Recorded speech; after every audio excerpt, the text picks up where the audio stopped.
So here's the bulb wrapper. Here's the replacement one, and if you can see it, it has different kind of notches. One's kind of like a semicircle and one's square, and that matches with that. There's the square on this side and the semicircle on that one, so it only goes one way. So you just drop it in like there. Don't touch the bulb. That's bad news. Oils from your finger make it die sooner. Trying to do this one-handed is not cooperating with that stupid metal thing. Come on. Oh my gosh. So I've got it out of the way, that bracket. Put it in there now. Okay, it goes in like that. You put this metal thing back down, touches it there, slides around that bar, and then back in. So that's that. And then I'm going to make the connections here. So that blade is going to go into the slot in there, and then that black connector is going to go right there. I'm going to do that. Can't do that one-handed, so give me a sec. So there it is connected. Blade is slid in there, and then the black one is that way.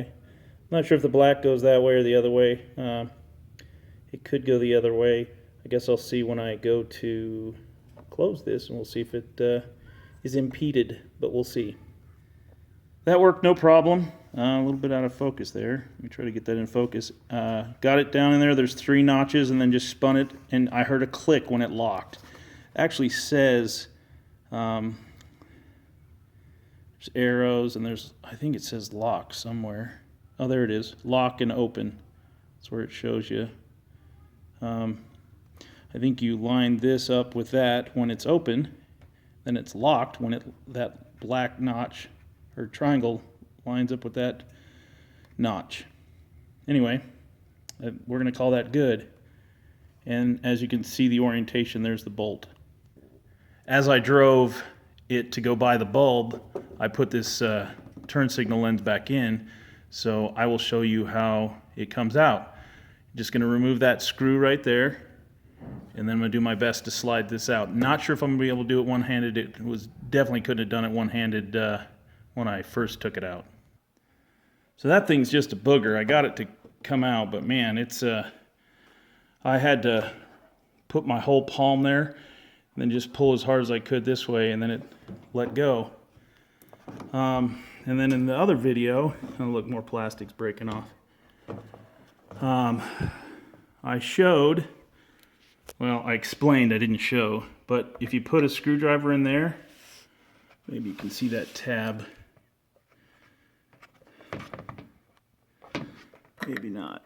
Maybe I'm not. Yeah, see the tab moving, going in when I do that? So that's how you get it to release. See? You see, I'm going to point to what I'm talking about. That right there. When I put the screwdriver in there, oh, can't do it blind, but when I go like that, it moves in, and then you can slide that connector apart. Put the phone down so I can do that. And it's off. Now, as before, that's where it's going to go. There's the connector for it right there. Just going to slide it back in. And, well, actually, I'm going to grab the harness and wire connector and plug it to the back of the fog lamp before I slide it in all the way. So here's the connector. Going to slide it on. I'm going to test it before I push it back in, or test the lights, the fog lights. So I'm going to do that real quick. Just wanted to point out, inside this connector, there's a black rubber like O-ring. So sliding this back on, you got to make sure that it clicks in to make that watertight. So it's not the easiest connector to slide on. There's a little bit of finesse to it, so just make sure you get it slid all the way on. Just wanted to point that out. Can't really see it in this light, sorry, but it's in there if you look. And you will hear it click when it's all the way connected, because it definitely made the click noise. So listen for that. There we go, success. It's lit. So Now I'm going to finish putting it back together. And going in there for me was a little bit easier because that tab's missing, so I'm not sure exactly how hard you're going to have to wrestle it because of the tabs. But that's what it looks like when it's installed. Now I just got to reach down there and put the 10mm nut back on it and put the splash guard on the front back, and we're done. I just want to test it again before I put it all back together. Or put the turn signal back in. I got the bolt on. So it's good to go. I just wanted to make sure. I'm getting some LEDs for this, but they're not going to be here for a bit, so I wanted to put it back together since it's not so hard. Or I have figured it out that it's not that hard. Alright, so I got the turn signal back in. Just need to put the screw in right there. And then I got to put the black splash shield back in, and then put these the panel rivets or whatever they're called back in, and it's done. But instead of boring you with that, I think that part's simple because you're just going to put them in, the black things, and then push the inside down, make it flush, and that locks it in place. So we're going to call that good. Thanks for watching. Hope it helped.